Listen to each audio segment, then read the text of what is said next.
आपको क्या लगता है, आपका जो अनुभव कहता है डिफेंस को, युद्ध को समझते हुए, क्या ये 4 साल का युद्ध रुकने पर आ रहा है? 15 अगस्त को होने वाली जो मीटिंग है उसमें कुछ बड़ा निकल कर आ सकता है और उसमें हिंदुस्तान की भूमिका, प्रधानमंत्री मोदी की भूमिका, जो बहुत अच्छे संबंध रखते हैं पुतिन साहब से, क्या हो सकती है?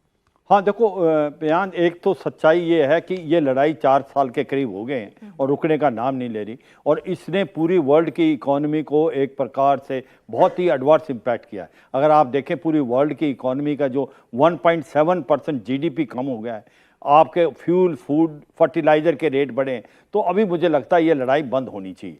क्या ये लड़ाई का कोई समझौता होगा 15 अगस्त को? देखो सच्चाई यह है कि इसमें है कि जो अमेरिका का जो रोल है वो एक न्यूट्रल नहीं रहा। अमेरिका जो है एक प्रकार इंटरेस्टेड पार्टी है, और ये सच्चाई है कि अमेरिका ने हरदम चाहा है ये लड़ाई चलती रहे, क्योंकि सबसे ज़्यादा इंपॉर्टेंट अमेरिका के लिए उसका इंडस्ट्रियल मिलिट्री कॉम्प्लेक्स है, वो उसी से पैसे कमाता है। अगर आप देखें, 2 बातें हुई इस लड़ाई के कारण। एक, लड़ाई के कारण उनके हथियार बिके हैं, दूसरा उसने प्रेशर डाल दिया है उन छोटे छोटे देशों पे कि कहीं ना कहीं रूस उन पे हमला कर देगा। वो जो आज अपना 2% से कम जीडीपी इस्तेमाल करते थे अपने डिफेंस में, आज वो 5% की बात करें तो वो कैसे होगा? हथियार खरीदेंगे। हथियार कहां से खरीदेंगे? अमेरिका से खरीदेंगे। अमेरिका के अंदर पैसा आएगा। तो ये सच्चाई है, ये सारी की सारी गेम है अमेरिका की बनाई हुई। अब ये देखना है क्या अलास्का के अंदर कोई बातचीत हो सकती है। मुझे लगता है अब डोनाल्ड ट्रंप भी इससे काफी हद तक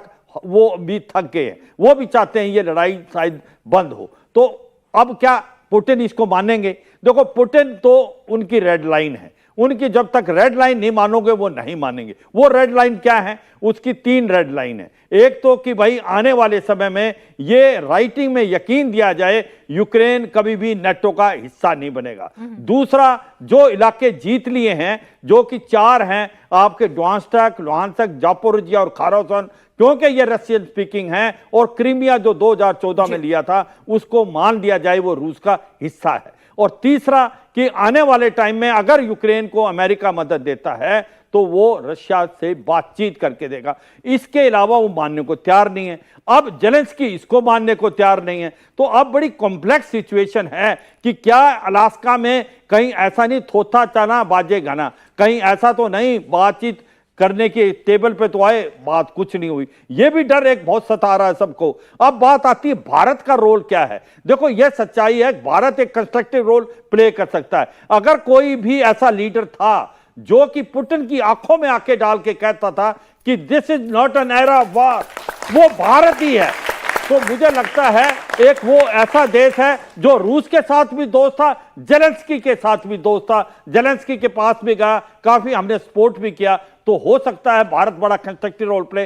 तीसरा, हम जो बात करते हैं अमेरिका से हमारे रिलेशनशिप अच्छे नहीं हैं। देखो अमेरिका का जो ये प्रेसिडेंट है डोनाल्ड ट्रंप, इसके 6 महीने हो चुके हैं, 3.5 साल से ज्यादा नहीं रह सकता। हम अपने रिलेशनशिप यूएस के साथ खराब नहीं कर सकते। मैं अगर आपको बताऊं 2001 के बाद जो उनकी बाईपार्टीजन अंडरस्टैंडिंग है, चाहे वहां पर रिपब्लिक आए हों, डेमोक्रेट आए हों, हमारा ट्रेड भी बड़ा है, हमारी दोस्ती बड़ी। हमने 4 फाउंडेशन एग्रीमेंट साइन किए। कुछ जो कमोडोर साहब बता रहे थे उसको बोलते GSOMI, जनरल सिक्योरिटी और मिलिट्री इंफॉर्मेशन, उसके बाद LEMOA logistic exchange memorandum of agreement, उसके बाद COMCASA communication compatibility and security arrangement, और BECA basic exchange cooperation agreement. ऐसी एग्रीमेंट किसी की भी देश के साथ अमेरिका ने नहीं की हुई। इसका मतलब वो हमारे से रियल टाइम इंटेलिजेंस भी देगा, आने समय में टेक्नोलॉजी भी देगा, और हमको हथियार भी देगा। क्या हम उसको तोड़ना चाहेंगे? बिल्कुल नहीं। हम बोलो, ताली बजाओ। क्योंकि देखो, क्योंकि मैं इसके लिए इसलिए बता रहा हूं कि डोनाल्ड ट्रंप की मूर्खता से हम अपने रिलेशन अमेरिका के साथ नहीं खराब करना चाहेंगे। क्या हम रूस के साथ करना चाहेंगे? बिल्कुल नहीं। क्या हम रूस से अब ऑयल लेना बंद कर देंगे? बिल्कुल नहीं। देखो क्या अमेरिका नया हिंदुस्तान है, नए तरीके से जवाब देगा, हम समझेंगे। जरा लगातार ऑडियंस के लिए एक चीज बोल दूं। देखो अमेरिका क्या प्रेशर डाला है, वो चाहता है हमारा एग्रीकल्चर, फिशरी और आपका MSME, इसके अंदर कहीं ना कहीं वो एक प्रकार व्यापार कर सके, और भारत नहीं चाहता। क्योंकि अगर एग्रीकल्चर में वो आ गया और या फिशरी में आ गया या एमएसएमई में आ गया या डेयरी प्रोडक्ट्स में आ गया, तो हमारे ये जो जितने भी मार्जिनलाइज फार्मर्स हैं उनकी हालात खराब हो जाएंगे। क्योंकि ये क्या करता है, जीएम तो क्रॉप करता है। हिंदुस्तान अपने हितों का सबसे ज्यादा सबसे पहले ख्याल रखेगा। जी सवाल। जी दीपक सर, जो हम रूस के जो है बहुत पुराने मित्र थे, विश्वसनीय मित्र थे जी। मोदी जी ने डोनाल्ड ट्रंप के लिए वोट मांग के वो विश्वसनीयता जो कम की है, जिलेस्की के साथ जाके कम की है। चीन के साथ ऐसा ना हो कि अब इनके चक्कर में चीन से भी जो है हम आगे धोखा खाए।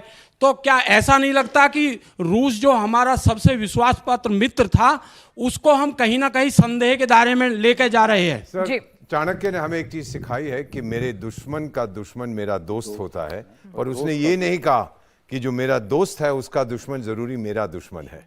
अगर रूस मेरा दोस्त है, अमेरिका उसका दुश्मन है, तो अमेरिका मेरा दुश्मन नहीं है। सर, हम लोग सबके साथ अलग इंडिपेंडेंटली डील करते हैं। फाइनली मैम, मैं एक चीज बता देना चाहता हूं, बॉलीवुड के गीत मुझे बहुत पसंद है। दरवाजे को कुंडी मारो, कोई यहां से बच ना जाए। जिसने भारत से दोस्ती नहीं करनी है, जाके अपनी भैंस चराए।